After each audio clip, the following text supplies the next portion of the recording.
Hey, what's going on, everybody? This is a Generation Iron exclusive podcast for you guys, a special one. Today, I'm going to speak about Shawn Rhoden's biggest rivalry of 2019. We all seen it. All these photos have been coming out of him. He's bigger than ever, going to be more lean than ever, has an Arnold Classic win under his belt already this year. He's trained by the guys over at Oxygen Gym in Kuwait, and personally trained by Abdullah, who is not unfamiliar with training champion bodybuilders. So with that being said, my pick for the 2019 Mr. Olympia is Brandon Curry. Now, Shawn Rhoden's got a lot of problems because Brandon Curry is bringing something spectacular to the stage this year. It's not because we're not bringing all this hype to Brandon just because we want Shawn Rhoden to lose. I don't want Shawn Rhoden to lose. He's a friend of mine. We've seen him battle adversity. We've seen Shawn place not that well in the Olympia, and we've seen him battle himself all the way to the top. Remember this, Brandon Curry placed 5th last year. Shawn Rhoden's last placing before he won Olympia was 5th. Pretty interesting, right? Shawn Rhoden was is the definition of hard work pays off. The guy is 45 years old and winning Mr. Olympia titles. So that just shows you the dedication that he has, the drive that he has, and you cannot take that away from Shawn. Shawn has one of, if not the best Olympia physiques I've ever seen. The one thing that does leave him open for losing the Olympia against Brandon is his upper body. His upper body is very, very good, but Brandon's is exceptionally well, and his lower half is now caught up. So Brandon is a real big issue for Shawn because the amount of muscle he has up top compared to Shawn. And that's where it's really going to get exposed. Now, don't get me wrong, Shawn has some pretty serious legs that Brandon's got to battle against that could give Brandon trouble. So both these guys bring something special to the table, but Brandon now is overall a package that doesn't have any flaws anymore, where he did. We used to see Brandon show up not in shape, halfway put together, showed some strong body parts, but never really brought it to the table till recently, until he hooked up with Abdullah and has now just found his zone and has been working harder than ever, has been more focused than ever, and is putting the time in more so than ever. So, I mean, he leaves his family for months at a time to go train to be the best in the world, and obviously it's paying off. So no one could, take a joke on him and say, hey, man, you're leaving your family behind, hey, but it's for $400,000. I would too. I would be there too if I had a chance to win Mr. Olympia. So that being said, Shawn Rhoden has a lot of competition this year. This is not going to be an easy Olympia. You have Roly Winkler that's not far behind. You have a Dexter Jackson that's hungry for an Olympia win, for a 2-time champ. You have William Bona, who's trained by Neil Hill, who's a serious threat to everybody. All of these guys, the best part about this whole story, about the Olympia story this year, I think, is all of these guys have beaten each other one time or the other. So you just don't know who's going to land on that day in perfect shape to win the title. That's what it's going to come down to. It's not because they have 7 Mr. Olympias or because they're just a definition of an elite bodybuilder and no one can compete with him. And there's really no front runner. So that's what makes this really interesting this year. And it's like, this is the first time, I said this before on another show, that we're going to have a situation like this in Olympia. I don't recall Olympia where we had all these guys as contenders, and then we have 2 Mr. Olympias in the show, Dexter and Shawn. So this is going to be a really interesting Olympia.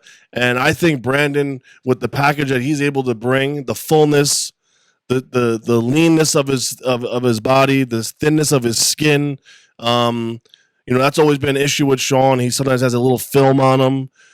They both have wasp waists. I mean, both of their waists are stupid small. So ab and thigh pose is going to be a really good battle for them, even though those are sometimes poses we just look past. But between these two guys, it's really going to defy stuff. It's going to be the pose that separate stuff from the side. Whose waist has got a better illusion, Shawn or Brandon. Front double bicep pose, where it's usually a lights out for Shawn Rhoden. I don't know. Brandon's got a pretty serious front double bicep now. Front lat spread, where Shawn kind of lacks a little bit. Brandon's going to be very powerful in that pose. Now we go to side chest, side tricep. Brandon's arms are rivalry, that they're almost as good as Phil Heath arms. I mean, they're full, thick, lean, separated. From the side shot, that's going to be a huge difference from between Brandon and Shawn. And that was the problem when Shawn had to go against Phil on those poses. Same scenario. Brandon's ham drop from the side is insane. Shawn, insane legs. So these guys are going to battle pose for pose. It's going to come down to one pose in my eyes. Then you have the back shots. Shawn's very detailed from behind. Brandon's very thick and 3D from behind and also detailed. So who's the wider guy? Who's going to come down with the Christmas tree in the back? Who's going to have piano wires in their hamstring? Who's going to have striated glutes? All those things matter. Is Brandon going to bring up his abductors? I mean, from the front shot that I just posted on Instagram, it looks like his abductors are coming up. So if he turns around and his abductors are there and there's piano wires, when I say piano wires, for people that don't know, that means you could see all the hamstring dug out. I mean, basically, you could see every hamstring muscle. That's going to be serious because that's one department where Brandon was lacking a little bit, was the depth of his hamstring. But if he brings that up and from behind he turns around and his back shredded, it's going to be crazy looking for Brandon. And his glute tie-ins brought in, going to be really crazy. And that's where Shawn really shines, is there. So if Brandon can go for pose and beat him, one-up him on the upper body, Shawn doesn't stand a chance. I'm sorry. It just doesn't stand a chance. It's going to be so close, but yet so far for Shawn. And then you hit an ab and thigh pose. They're virtually pretty much the same from that standpoint. It's just who's going to hit the pose better.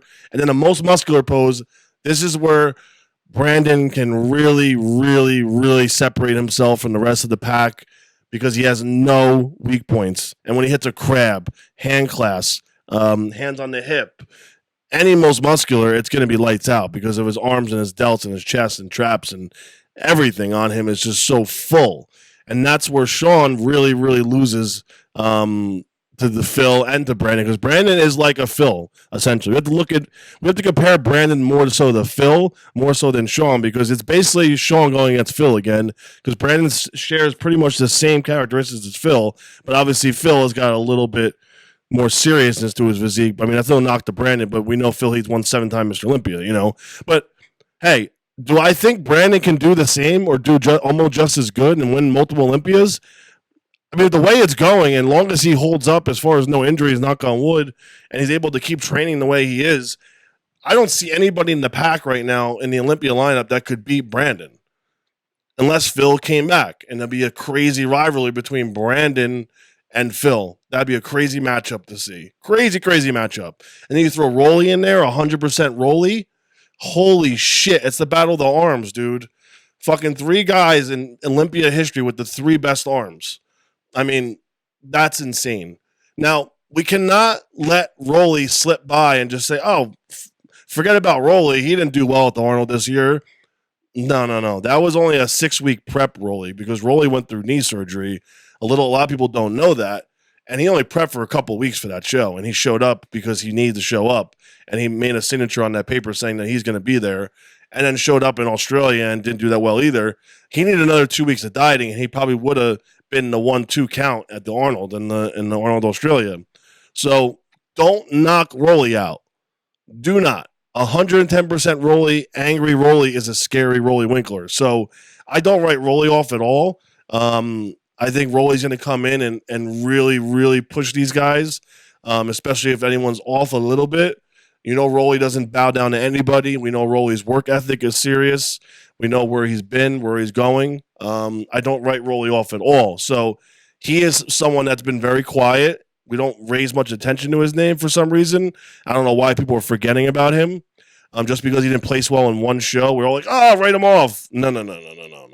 Roly Winkler is a serious threat to the 2019 Olympia. He's the people's champ last year. He knows how to win. He knows how to show up. And also, forget, guys, he's an oxygen gym. So whatever Brandon's doing very well, I'm sure Roly's doing very well. And then never underestimate Dexter Jackson. Dexter has seen all this before. He's seen this multiple times. He's a previous Olympia winner. He's a multiple Arnold champion. He has graced every bodybuilding stage and won at least one time now. So you cannot write this guy off.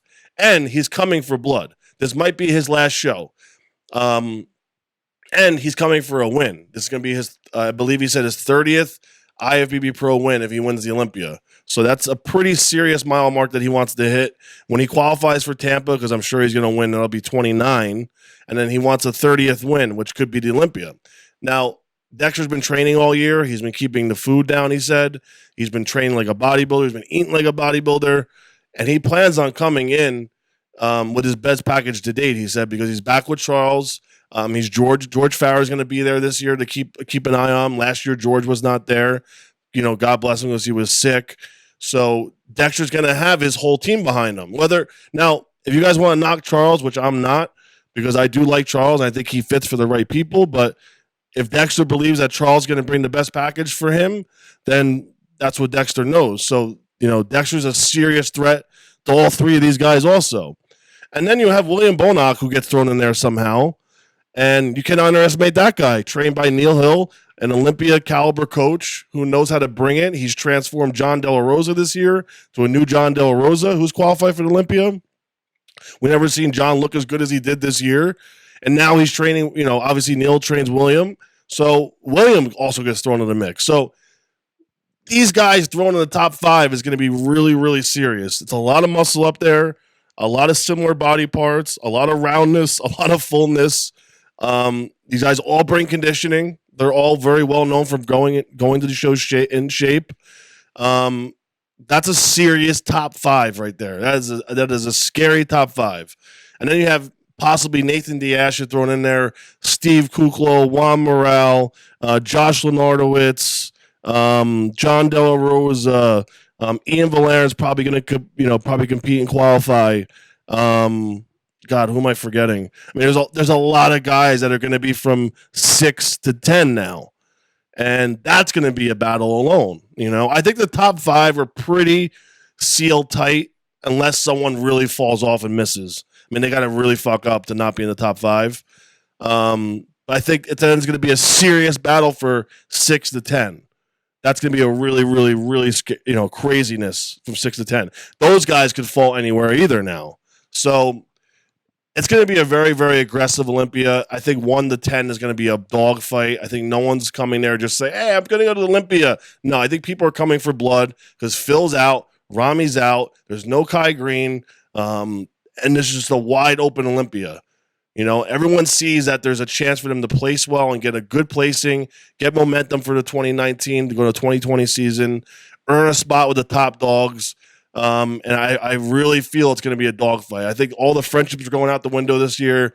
No one's going to be shaking hands, kissing babies, and being friendly backstage. I think it's time for war. People are coming for blood. Brandon's coming for blood. Shawn's trying to defend his title. He doesn't want anyone to take it from him. And it's going to be a serious Olympia. Don't miss it this year, guys. September is coming around the corner. I believe we're at the 12 or 13 week mark. So mark your calendars. I'm excited. You should be excited. This is Generation Iron exclusive. Make sure you guys are liking and following us here. And make sure you follow me at Nick World Class, always on Instagram. And thanks again, guys. This is Nick Trigili. I'm signing out.